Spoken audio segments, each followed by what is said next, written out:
We have some awesome presenters. First we have Sarah Roberts-Cady right here. And she is a professor of philosophy at Fort Lewis here in Durango, Colorado. Her teaching and research focus on ethical theory, applied ethics, and political philosophy.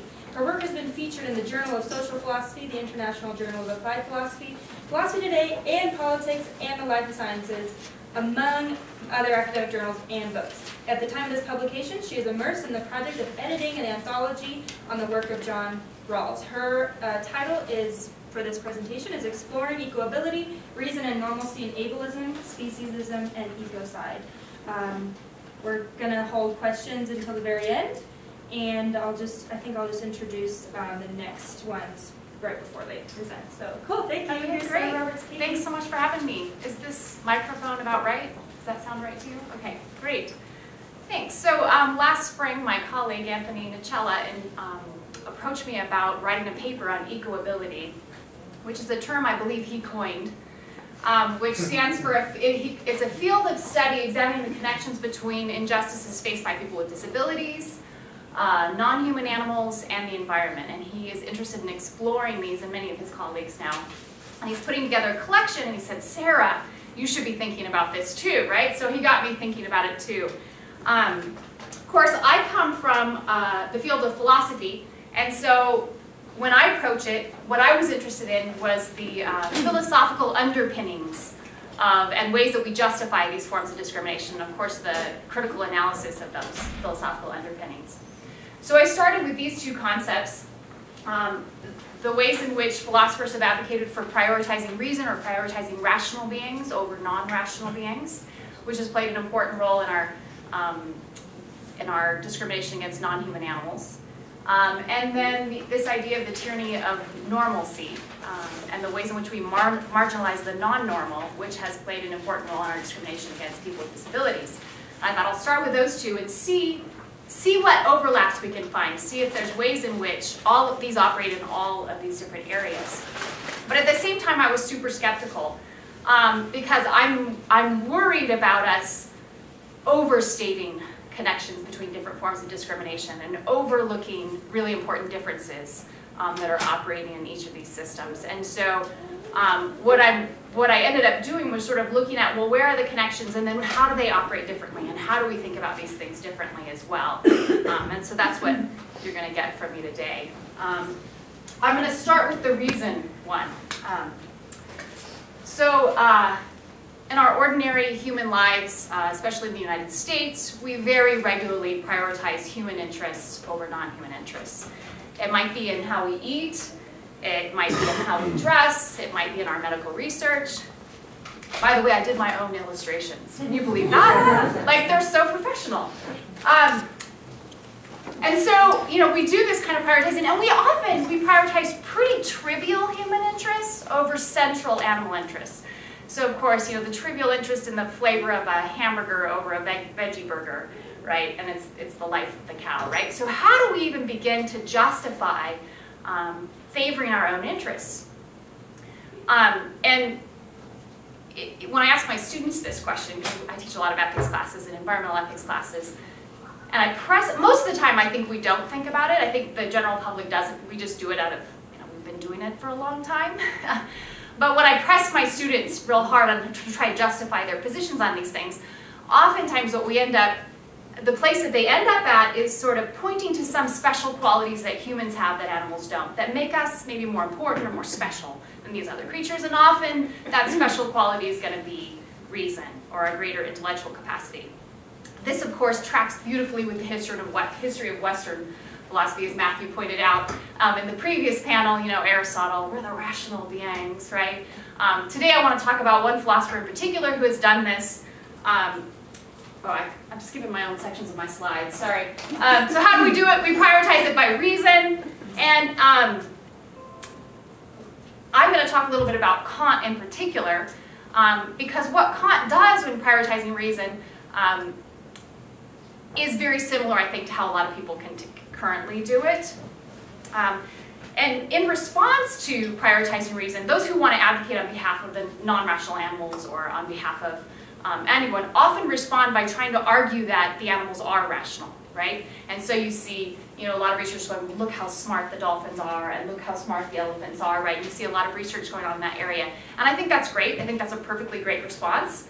But I'm also interested in challenging that underlying assumption that we should prioritize the interests of people with greater rational or intellectual capacities over any being that has less intellectual capacities. I think that fundamental assumption is worth exploring and challenging a little more carefully, which is why I'm starting with Immanuel Kant, because he spent a lot of time trying to give us reasons why we should prioritize rational beings over non-rational beings.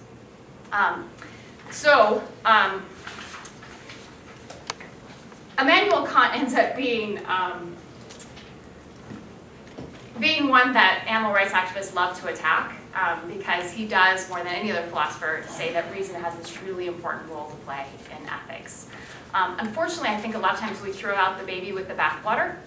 And so part of what I want to do here is talk about the many different roles that reason plays in Kant's theory, and which ones are the ones that become really dangerous, and which ones are maybe less interesting or even dangerous. So I'm going to talk in particular about 3 different ways that Kant prioritized reason in ethics. The first way he famously did it is he sought reason as a source of ethical guidance, and this was in part a response to sort of religious grounding of ethics, which he was not interested in doing. He wanted to say there was some common human ethic that all rational beings could apprehend and have in common.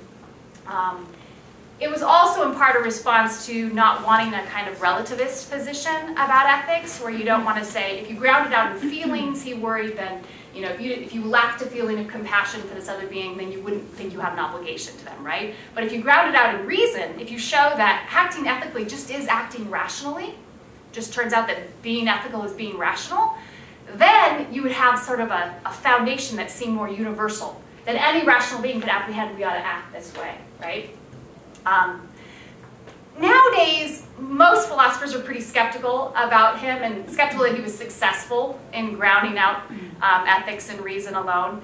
And yet, almost none of us want to throw reason out the door altogether in this endeavor. I think any of us who are trying to make an ethical argument to someone else is going to appeal to reason and logic to some extent. And any of us, at the very least, are going to appeal to claims of rational consistency. When we're making arguments about social justice. Like, you're being inconsistent here. If you value human beings, why aren't you valuing these people over here, right? So we often appeal to reason in trying to ground out our ethical arguments, and I think that's probably not very controversial, actually. We don't want to throw out that baby with the bathwater, right, so to speak. A second role that Kant had for reason in ethics is he took rationality to be a criterion for moral responsibility.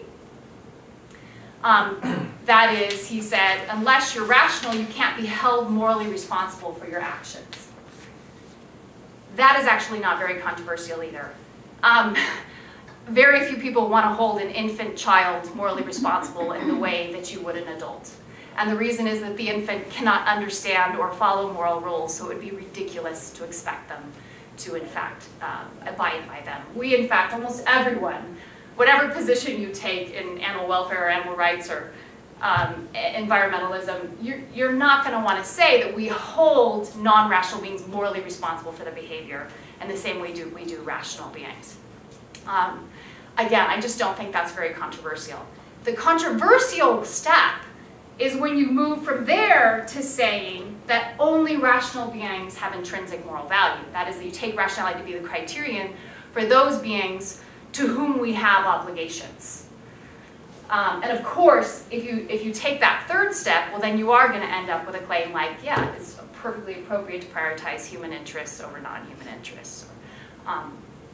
And so I really want to focus on this third claim that Kant made. And I'm going to skip a whole lot of the paper that I actually wrote, because it's probably, you don't really want a detailed analysis of Kant's text, I know that.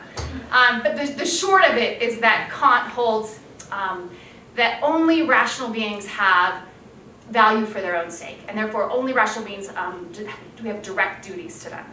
He didn't say we could do whatever we wanted with animals and that they didn't matter at all. He said we have indirect duties to animals. But what all he meant by that is you have to be nice to animals because how you treat animals affects human beings. And so he very famously said something like, you know, the mark of a humane, or I'm going to get the quote right, actually. He said, "He who is cruel to animals becomes hard also in his dealings with men." And it's interesting, I've seen that quote on the back of t-shirts of animal welfareists and animal rights activists. They have no idea that they're quoting this guy who was awful to animals and who was actually arguing against our having direct duties to animals. Basically what he was saying in that passage is, listen, you shouldn't shoot my dog because if you shoot my dog, you're going to hurt me. Right? Or you shouldn't be cruel. The other ways in which it is a sort of psychological connections, you shouldn't be cruel to animals because, well, their suffering doesn't matter. If you become indifferent to their suffering, you're going to be more likely to be indifferent to other human suffering. So we didn't actually think the suffering of animals mattered at all, except insofar as it impacted our treatment of human beings. So he thought we have no direct obligations to them. Sorting out why he thought that is actually much harder than it looks.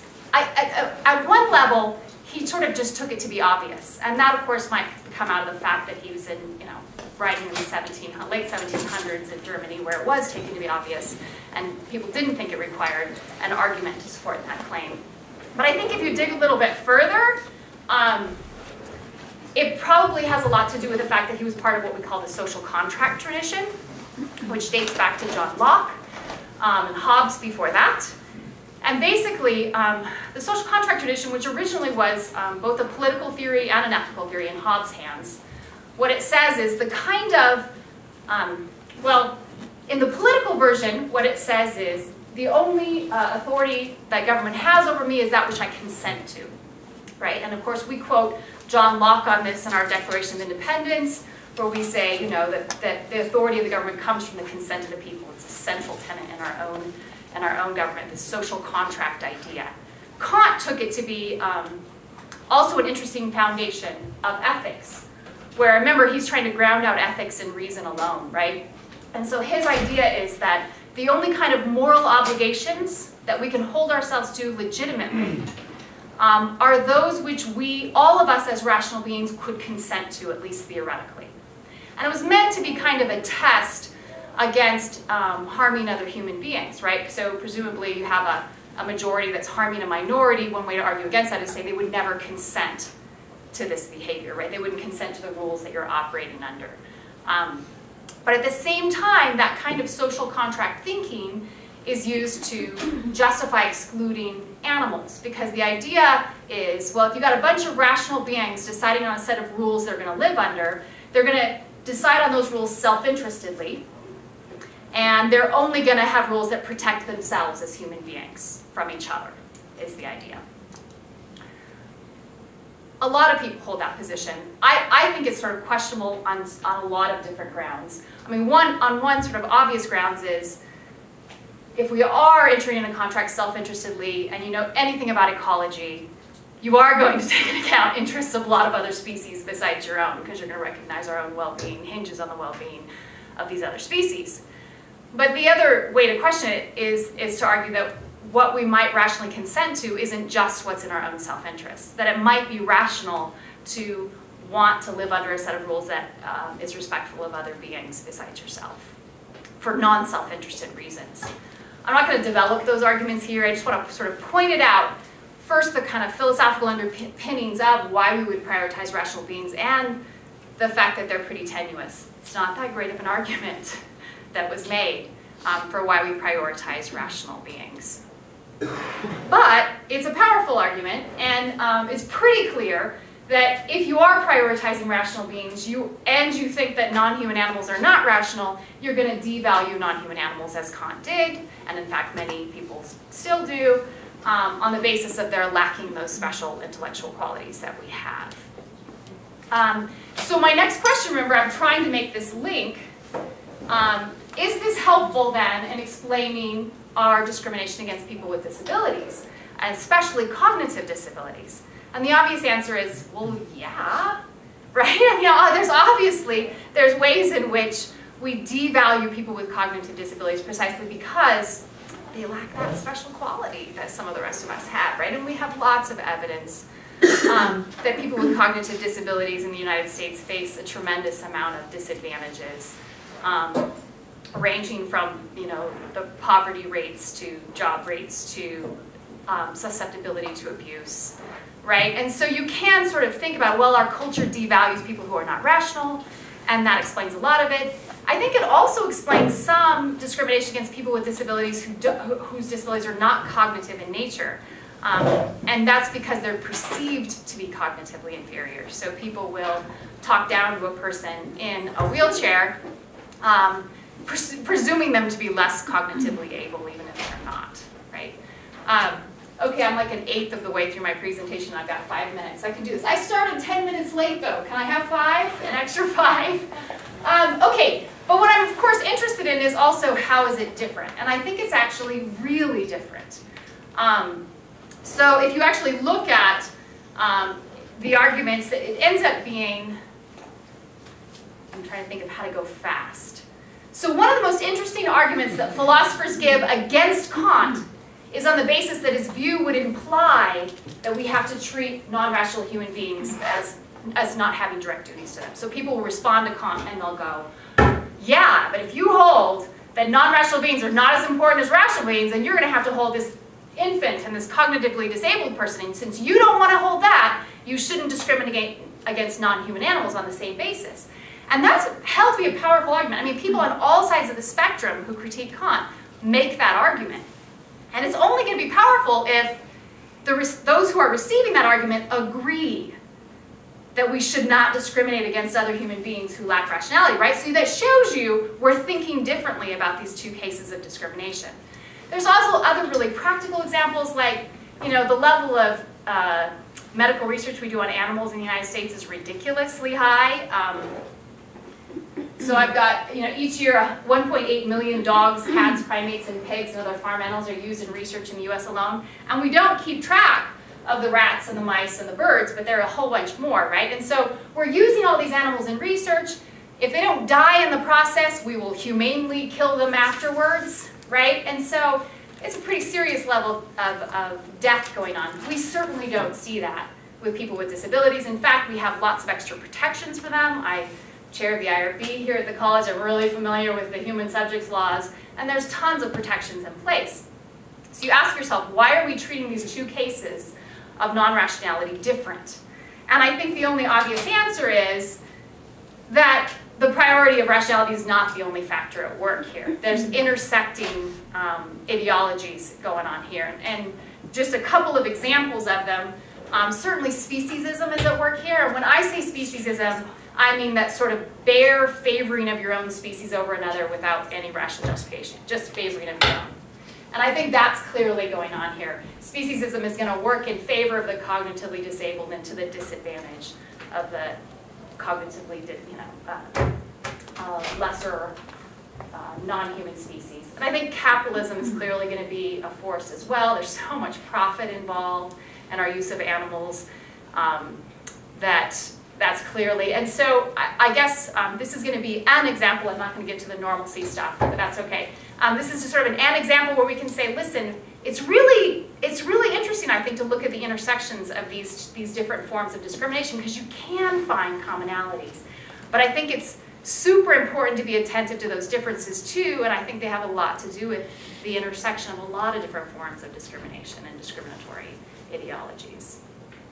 And so if we had more time, I'd tell you that I think the same things at work with normalcy. I think our marginalizing of those who are perceived not to be normal is a huge force in our discrimination against people with disabilities, and much lesser so in our discrimination against animals and our ecocide that goes on. But that's all I'll work on today. Thanks.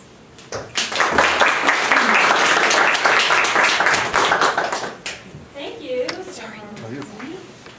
Our next presentation is going to be by Kyle Sumner, right here. And it's on the critique of animal liberation theology, right? Yes. And he's a student of the Masters of Theological Studies at Iliff School of Theology. And is it that your specialty is in intersections of animal liberation, anarchism, and theology? Cool. Well, yeah, welcome to Kyle Sumner. Again, hold questions to the very end. We'll have about 30 minutes. And then Mariella here will let you know when time is up. You'll have 20 to 25 minutes. Yeah. So I don't know if I'll spend the whole 20 to 25 minutes just because I was asked to do this like 10 minutes ago, so I'm like scrambling to put stuff together. So I'm currently writing my thesis on a critique of animal liberation theology. And I kind of want to preface this by saying I think animal liberationists, animal rights activists have a great interest in learning from theology. And my reason behind that is because a lot of these philosophers that we talk about that kind of entrench us in viewing non-human animals in a specific way are also often reinforced by theological views. And so I think if we ever want to speak to those communities, we kind of have to understand where they come from and things like that. With that being said, I'm going to let you down by not talking about that specifically, unfortunately. Instead, I'm going to be reading from a literature review that I'm writing for my thesis right now. Just kind of explaining what animal liberation theology is and contextualizing it, placing it in kind of historical context. But we can certainly flesh out things about anthropology and understandings of human beings and non-human beings and things like that if we want as well. So I'll go ahead and start by just reading this literature review.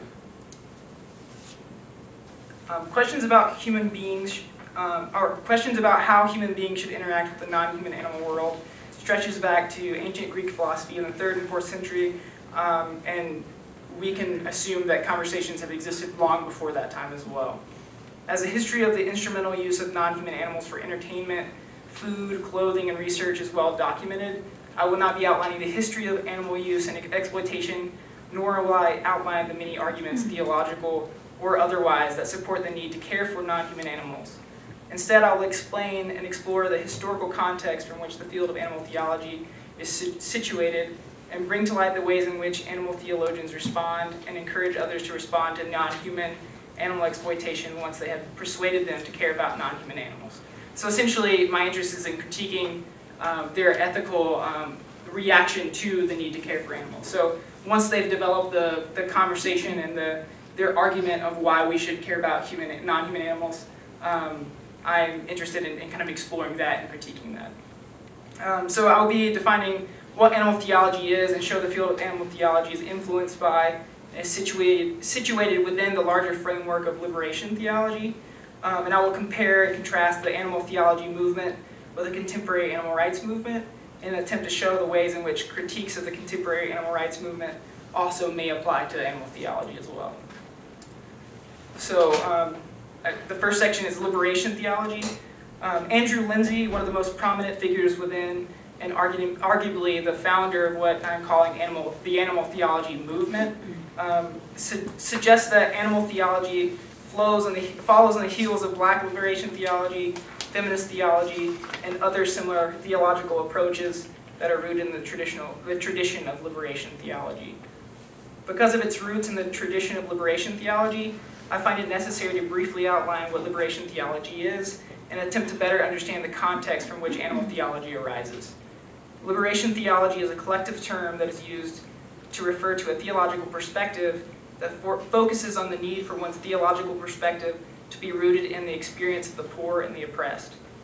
Because liberation theology is based on the idea of God's preferential option for the poor and is rooted in the experience of a particular community, David Tome suggests that it is inherently pluralistic and finds it more appropriate to talk about liberation theologies rather than as a singular sense liberation theology. Though there have been parallel movements in other parts of the world, liberation theology primarily emerged in Latin America, where the experience of social, political, and economic oppression gave way to a new approach to theological reflection. After the Second Vatican Council paved the way for a theological atmosphere that allowed for creativity and freedom in faith communities. This freedom created a climate of reflection and rich dialogue around issues of poverty, social justice, and other things like that allowed for theologians in Latin America to explore ways of responding to their communities. Gustavo Gutierrez suggests that an understanding of theology as critical reflection on praxis is crucial to understanding how people of faith are to engage the world. This suggests that for liberation theologians, faith is not about the affirmation or rote memorization of a set of truths, but is instead grounded in one's attitude or posture towards life. This posture for Gutierrez, Boff, and other Latin American liberation theologians led them to the systematic roots of oppression that they saw and experienced in their communities. As a result of this critical reflection on their social, economic, and political situation, Latin American liberation theologians positioned themselves over and against the dominant structures in society and began to view liberation from oppression as something that is synonymous with their understanding of salvation. For Gutierrez, all are invited to communion with God, and everyone is ultimately affected by grace. And this view sees human action in the world as something that has religious value, and led them and other liberation theologians to believe that the act of liberation itself is salvific work, which is open for faith communities and non-faith communities alike. Sorry, I'm like running out of breath here. I'm trying to cram all this in really fast. While liberation theology has its roots in Latin American struggles in the 20th century, the framework of liberation theology quickly spread and in many ways continued to develop alongside struggles that were happening in the United States. Liberation theology quickly found its way into movements and different struggles where we begin to see Black liberation theology, feminist theology, gay theology, Asian theology, and many other theologies of liberation develop across the globe. Though these theologies were each rooted in their own particular context, they all sought theological reflection in light of their experience of those who were most vulnerable and oppressed in their community. Rather than starting from a set of truths that they explain and reflect upon, these communities start with a way of being or a particular posture towards the world, and in a dialectical fashion, it illuminates the meaning of faith and doctrine through one's engagement with the oppressed. This becomes clear in the work of James Cone, God of the Oppressed, where he speaks of the Black experience as a source for theological reflection, and Mary Daly's insistence on addressing the ways in which the church has perpetuated the oppression of women in order, in a dialectical fashion, find God in the abandonment of God the Father. Miguel de la Torre, one of the most prolific Christian ethicists of the 21st century, and one of the liberation theologians whose work will influence my research the most, wrote a book titled Latina o Social Ethics, Moving Beyond Eurocentric Moral Thinking, in which he attempts to take the liberationist perspective of striking the roots of the problem seriously and uses it to deconstruct Eurocentric Christian ethical perspectives that seek to reform systems of oppression rather than to try to challenge the structures of systems outright.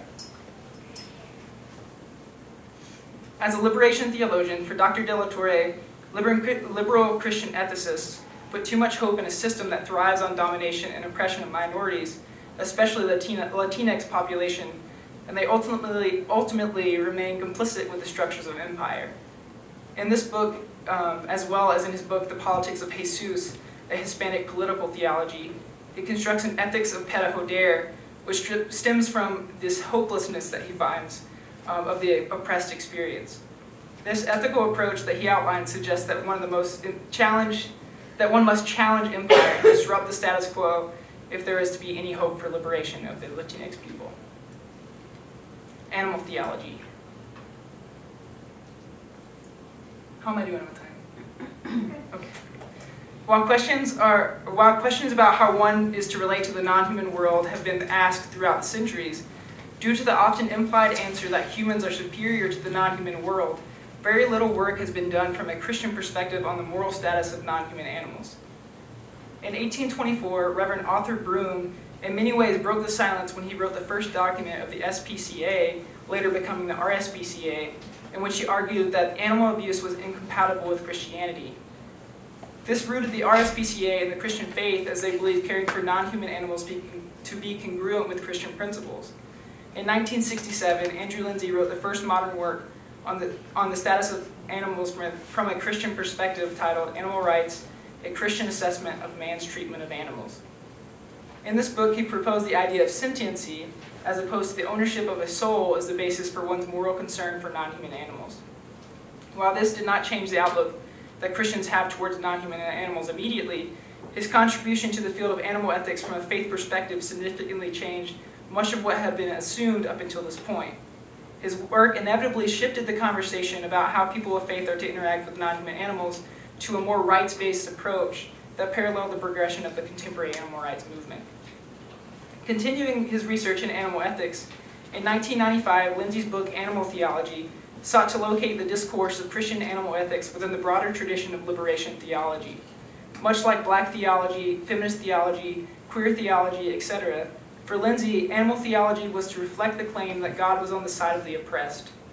Unlike these liberation theologies that influenced his writing, however, Lindsay sought to move past what he saw as the implicit humanism that was present in these perspectives. While Lindsay tried to locate animal theology within the tradition of liberation theology, many people, including Lindsay himself, who consider themselves to be contributors to the field of animal theology, have adopted a methodology that is very different from that of liberation theology. Animal theologians like Matthew Scully, Charles Camosi, Sarah Withrow King, and David Clough all turn to Scripture in an attempt to draw parallels between the life and teachings of Jesus and a concern for the non-human world. Much of their work is rooted in their understanding of the gospel narrative as a means of liberation for all creatures from oppression, and highlights what they feel to be important themes and passages that support their claims. Other animal theologians like Brianne Donaldson and Daniel Dombrowski, whose work focuses on the liberative potential of process metaphysics, take a more relational approach in focusing on the deep connections between human and non-human animals. While these scholars approach animal theology from different perspectives, their ethical response to animal oppression is very similar. Many of these scholars present their case for the concern of non-human animals, but they lay out in detail the ways in which the reader can respond by no longer using or supporting groups who use animals for food, clothing, entertainment, and scientific research. Much of these responses focus on one's withdrawal from participation in actions that exploit, hurt, or even kill non-human animals, while some move even further in suggesting one push for legislation and public policies that may improve the lives of these non-human animals. Regardless of the animal theologian's approach, it is often the case that they push for moral and philosophical change rather than political and economic change, with some going as far as distancing themselves from and even condemning the illegal clandestine actions committed by radical animal rights groups that liberate non-human animals from factory farms, laboratories, and other places of torture. The contemporary animal rights movement.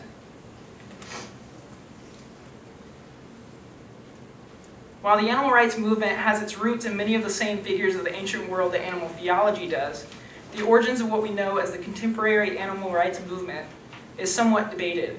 While some argue that what has been known as the contemporary animal rights movement began in the 1970s with a theoretical shift away from welfarist positions that previously dominated the discussion of animal ethics, other scholars trace its roots back to the direct action tactics put forth by the Hump Saboteurs Association, which was established in 1964.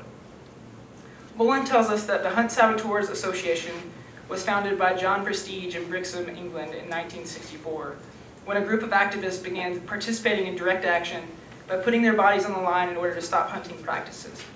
These tactics that focused on disruption and direct action are what some believe pushed animal ethics into a new era. Norm Feltz tells us that in his book, The Longest Struggle, that in the late 60s and early 70s, a group of intellectuals in England formed what became known as the Oxford Group, in which they began to think critically about the treatment of non-human animals in the world and sought to shift the conversation away from welfare reforms to a more rights-based approach. In 1971, the Oxford Group put together a book on animal ethics titled Animals, Men, and Morals, which was a collection of 13 essays that laid out what became the official creed of the contemporary animal rights movement.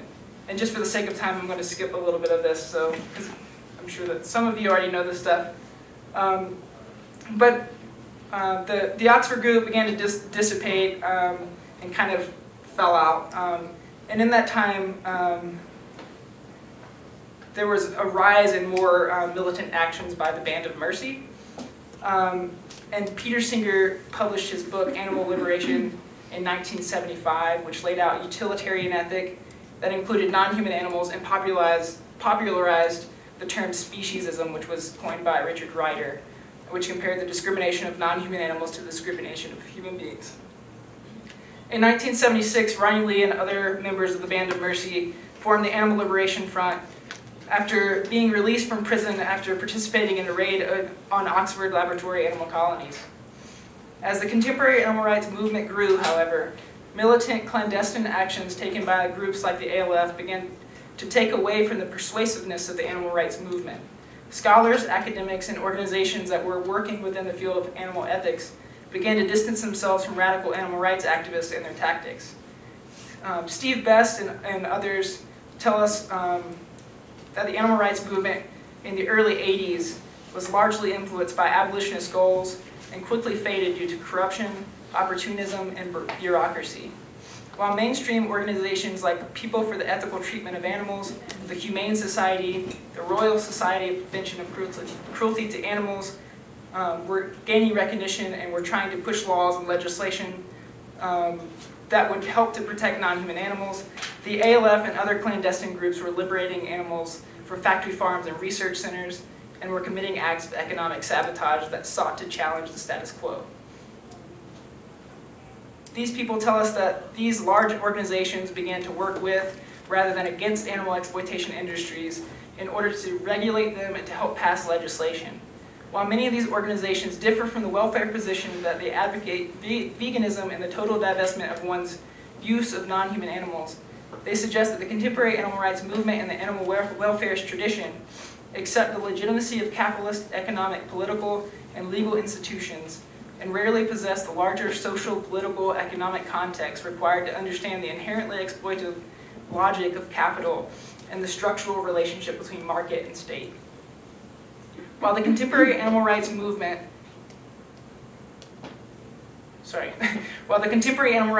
has moved in many different directions, I find Stephen Best's work and his overall critique of the animal rights movement to be most helpful. In seeing the amount of pushback that radical animal rights groups have received due to their militant, clandestine actions, along with the contemporary animal rights movement's inability to see the oppressive nature of capitalism. The Center for Animal Liberation Affairs, which has now become ICAS, focuses on intersectionality and seeks to support revolutionary acts, theories, and groups and movements for total liberation, and focuses on the dismantling of all systems of domination and oppression. In discussing liberation theology, animal theology, and contemporary animal rights movement, one can begin to make valuable connections between the critiques of the contemporary animal rights movement by folks like Anthony Nocella and ICAS that liberation theology might have on the field of animal theology. Given the critiques put forward by Miguel de la Torre that suggest the need for one to significantly challenge structures of oppression through the ethics of para joder, one might, in a similar way to the folks at ICAS, question the complicity that most animal theologians have with empire.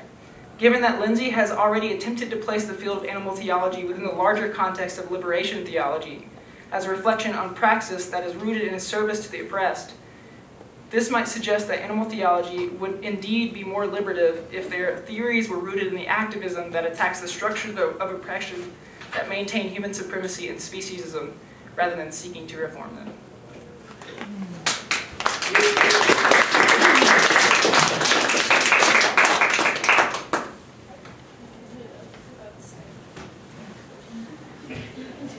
All right, we're doing a Skype in. Is Anthony around?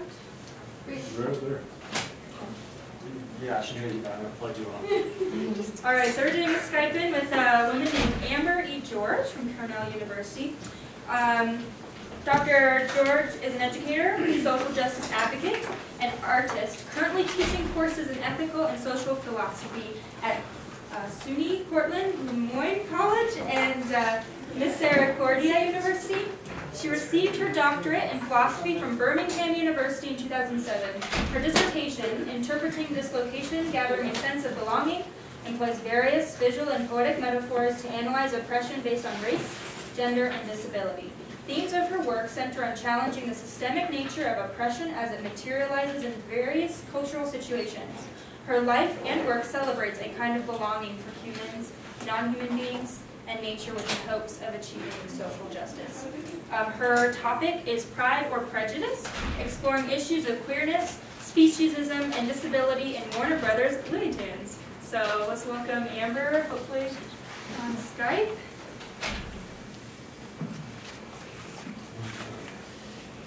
I just have to switch. Printer.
Maybe an external.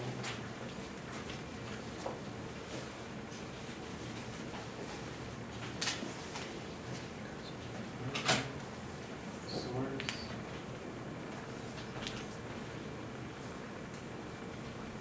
Let's see, computer too.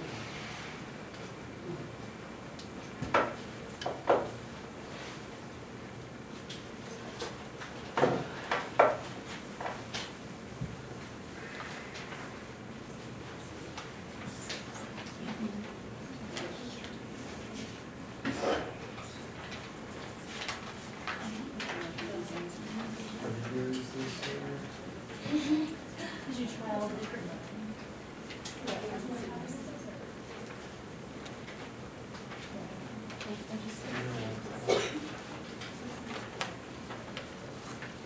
This, that one's computer 3 for some reason. Oh, Yeah, that's computer 3. this is it.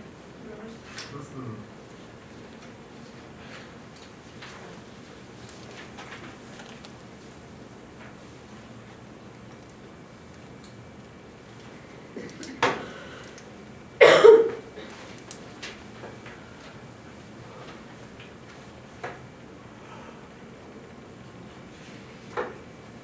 Okay, so it's on there.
Is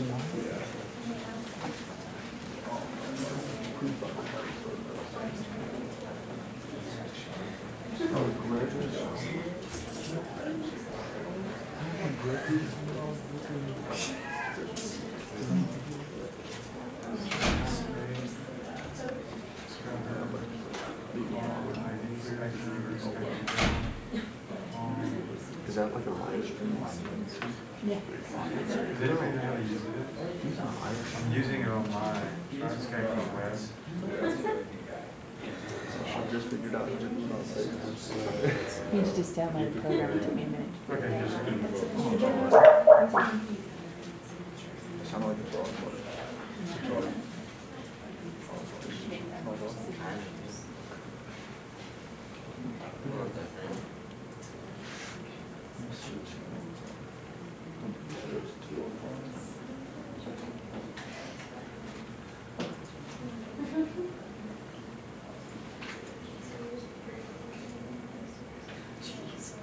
Let's install this plugin. Really? No, the arrow across from where you were then. This stuff? Yep.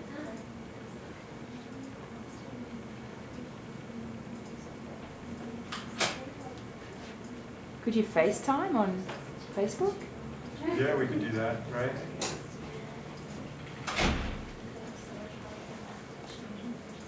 I think you could leave. Here, cool. No. Okay, so Maybe Facebook. Facebook it. I'll just have her talk.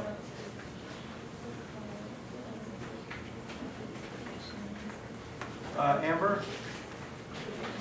Can you hear me? Okay. I'm gonna FaceTime you. Are you on Facebook? Can you get on Facebook really quick? And then I'll call you, and then I think we'll just have you. This computer is not adaptable, I guess.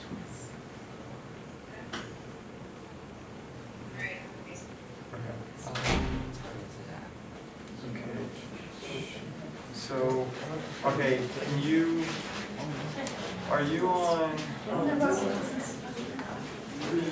are you friends with no prisons?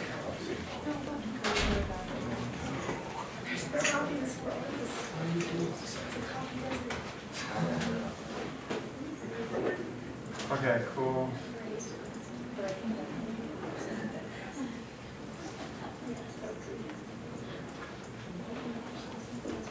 Okay.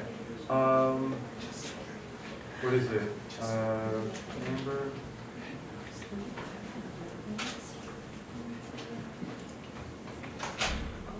Okay, FaceTime. Is this FaceTime or? No. Up. Right here? Oh, here. Camera. Good? Okay, I'm gonna call you. No, it's not working. Okay. No.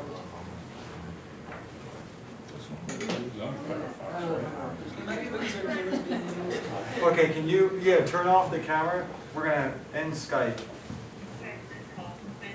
Yep.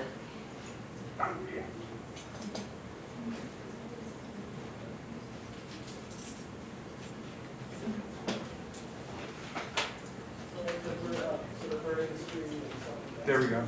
Cool. Right?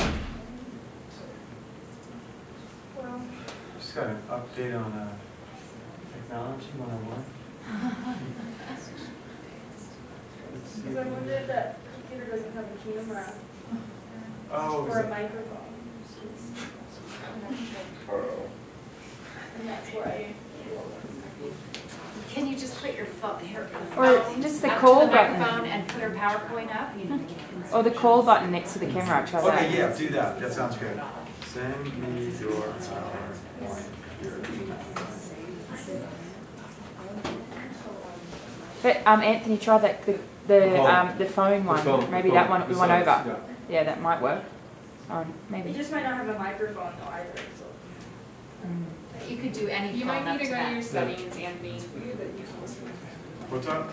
You might need to go to settings on your Mac to turn on, to give it so that you can get onto your Facebook and Skype or That's on the main computer. Oh, on the main computer. Could you hook up the Mac to the? No, he tried. That was what it was. So just phone. I just put the phone up to Yeah, that yeah, microphone. yeah. That cannot go wrong. No.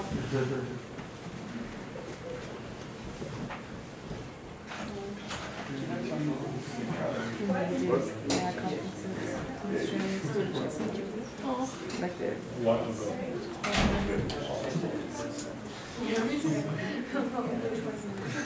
we never did. Always good from it.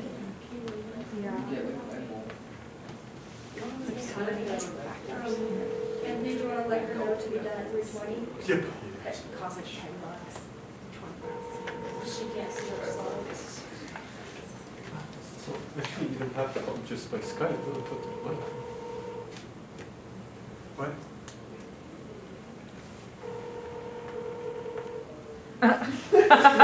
Anthony, by Skype, you know, what you're Skyping with her. Skype on your laptop and then. No, the laptop can't connect, that's why. No, but Yeah, just no, put the she was microphone next to the Skyping- laptop Skyping a and moment have it ago. just. Yeah. Like, Oh, with that Just connected. Skype on But the phone should work. Hey, yeah, okay. So just say switch. You got 15 minutes, and because of technical difficulties, your PowerPoint is up. Everyone sees it, and if you could just talk through it via the phone, and then just say, Anthony, switch the slide. Does that make sense? Yep, we're using the phone. Cool. You're live. And yeah, if you can talk to begin, your slide is up. Looney. Okay. Okay. Hi, everybody. Hi. So what I wanted to share with you today was a little bit of a book chapter that I wrote for an upcoming eco-ability book that I'm editing with Anthony and another colleague, Joe, who's in chat. So the title is a little different, Exploring Issues of Homophobia, Sexism, Ableism, and Speciesism in the Looney Tunes is the whole point of the chapter. And so what I'm looking at is the negative representations that are embodied in various shorts from Looney Tunes, dating all the way back to the 1940s, about when the Looney Tunes first hit the scene in America. And basically what I'm talking about is looking at how issues of heterosexism, sexism, ableism, speciesism, how they're all interconnected, they mutually reinforce one another, and they play out very clearly through the characters of Looney Tunes. In particular, I'm going to use eco-ability theory to talk through what happens when this occurs and the repercussions it can have on all of these groups that I'll be talking about today. So we can slide to the next one. Anthony, the next slide. Next. Okay, so you may be wondering why cartoons. I've done a lot of work with cartoons, and I find that cartoons are really important because they're an arena where human anxieties or even human fascination with abnormality get acted out. Within the Looney Tunes lexicon, animators use certain types of bodies, and those would be non-human animals, to highlight anxieties that humans have about certain categories that are unstable, like those of queerness or disabilities, along with people project their impulses, their vices, and so on, onto these vessels, which we know is non-humans, but in no sense. And so, oftentimes, relationships get acted out, so those between men and women, or between men and men, women and women, the status of the body as being able or unable, all of these things get played out. So, basically, I argue that they're a mirror for humans to project, like I said, impulses, fears, and vices. And I want to know what the long-reaching impact of these characters are on people's community. Okay, so next slide. And you see us on the live streaming, correct? Me? Yes. Well, Do you see us on live streaming? No, I don't have it up right now. Okay. But do you want me to have it up? If you have it up, then I can just kind of like, so we have like 12 minutes left, that's all. Okay, oh my gosh, okay, I'll have to hurry. So why Looney Tunes? They're iconic of American culture. Like I said, they originated in the early 20th century. While they're not as prevalent today, as far as being seen, they're still around. You still see them in various networks like Boomerang and Cartoon Network. Warner Brothers is constantly trying to do reboots and get newer generations interested in them. So they're still around, they're still present. Of course, people who grew up watching Looney Tunes want to share them with their kids. So they're still important. That's what I'm trying to make. Okay, you can go to the next slide. So just dipping into the analysis. Are you on the eco-ability slide? Yep, eco-ability analysis.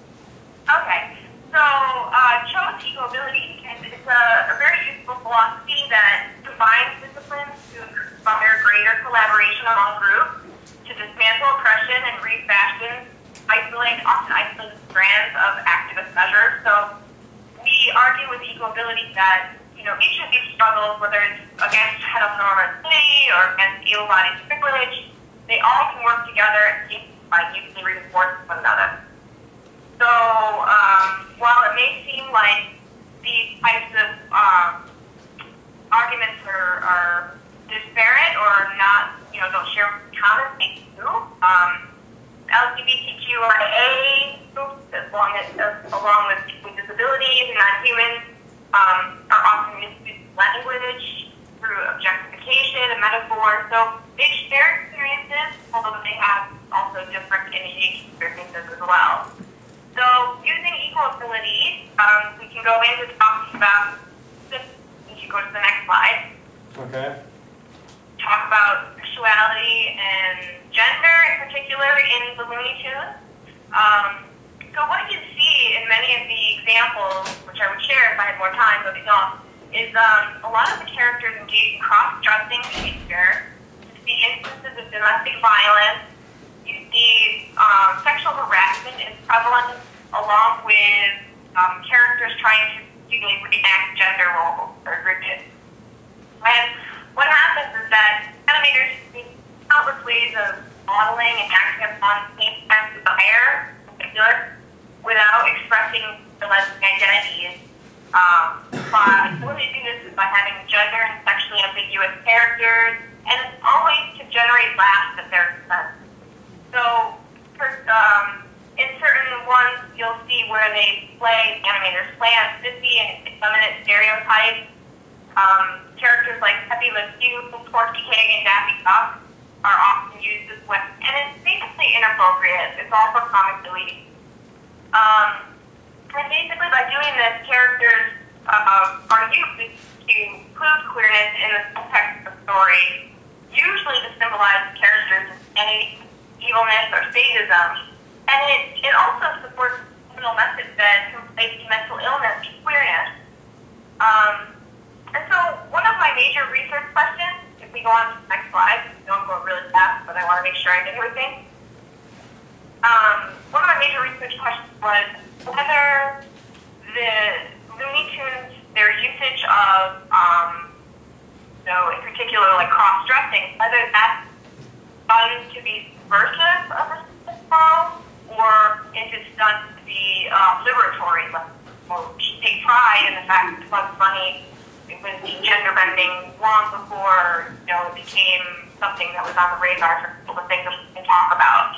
And there are theories out there who believe that Bugs Bunny really does epitomize this sort of cross-dressing that LGBTQIA community should be proud to have someone like Bugs representing methods cross-dressers.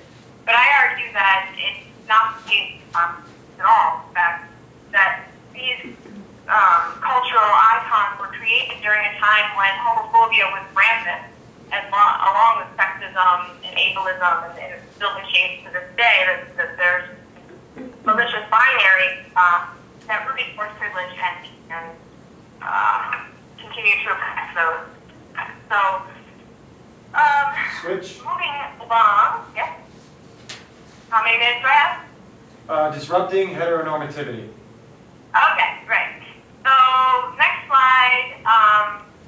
Again, to just reinforce how I think that it's not liberatory and rather it's problematic, this idea that they're, somehow getting beyond these harmful stereotypes. You see that in these images, you see Bugs Bunny is either cross-dressing along with other gods, or he's engaging in same-sex kissing. And I argue that when Bugs does something like this, kisses a male antagonist, he does it as a form of humiliation. It's not that he's embracing and loving the person. He's trying to humiliate or emasculate the other character. And so that just, again, goes to prove that, these kisses serve as a ridiculing or mocking, taunting tool to symbolize Bugs' masculinity or superiority over the less than foe, whether it's Elmer Fudd or Giuseppe M. And this does not demonstrate prejudice because same-sex relations are used for comedic gags. Okay, switch it. Okay? Okay, Yep, next slide. Reinforcing sexism. Yep, reinforcing sexism. So just to switch gears a little bit here, I think Pepe Le Pew here, his behavior is very much indicative of reinforcing sexism. He's a French-American skunk, and he's definitely sexually harassed, stalks, and uses Penelope the cat. You're seeing these images. Penelope is trying to get away from him. He's self-absorbed, he's hypersexual. He's obsessed with developing an intimate relationship with Penelope, even though Penelope is completely non-consenting. And he even goes so far to manipulate her feelings. So his narcissistic behavior just proves that he lacks empathy and the ability to understand that she doesn't want him. And just the sheer fact that if you're familiar with them, there are still female characters. The fact that one of these female characters can help you cat, if she's in this light, she can't be assertive, and she's vulnerable, I think is very much symbolic of sexism, and definitely reflects the violence that women experience in patriarchal culture then and now. But that's also something that should be noted. Next slide. Okay, next slide. We've got like 4 minutes left. Okay, ableism. So just the sheer fact of the name of these characters, Looney, that they're a bunch of Looney Tunes, implies that you have to have a certain level of lunacy in order to be in the cast. And some people have gone so far as to give each of the characters a mental health prognosis, which I don't agree with, but it just shows that it comes through and that their behaviors are stereotyped harmfully. Next slide. Also, speech conditions are very prevalent in the Looney Tunes. Almost all of the characters have speech conditions, and they're not necessarily, given in the most positive light. They're made fun of for it. It's often they're used as a gag at the expense of others. And so, I guess I'll go on to the next one very quickly. I just want to talk about the non-humans that are used in Looney Tunes and how they're used. They definitely are used to reinforce this notion of captivity. You have a dog on a chain. You have animals being domesticated by being kept like Sweetie Bird in a cage. They show themes of the farm life and where you have mass production of eggs by chickens. Hunting, you see animals being used as food with Daffy in the bowl, so on and so forth. Even so far as if you see in the left-hand corner, image of Elmer Fudd being in almost experimentation. So it just perpetuates this idea that non-humans are open and you can use them